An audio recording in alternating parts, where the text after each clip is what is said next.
Hey everyone, welcome back to another YouTube video, and in this video I'll be showing you guys how to enable Gemini features on iPhone when they are grayed out. If certain Gemini options are disabled or unclickable, here's a step-by-step way to fix it.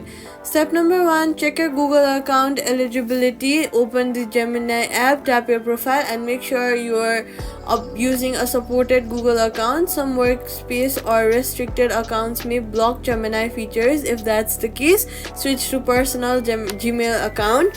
Next, what you're gonna do is update the Gemini app. Go to your app store, search for Gemini, and then see if there is an update button. If there is an update button, then click on it, and if there is not, if there is an open button like mine, then that means your app is already updated to the newest and latest version.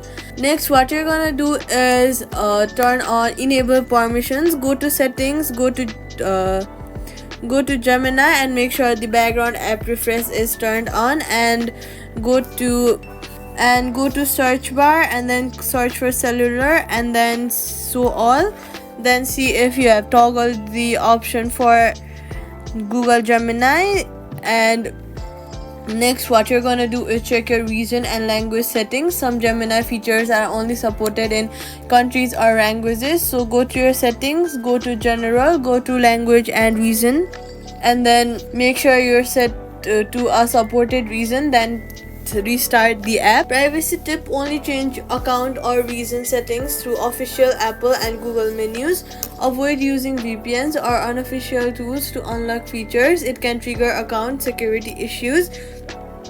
Quick fix: if features are still grayed out, sign out of Gemini's clear Safari cookies, then sign back in.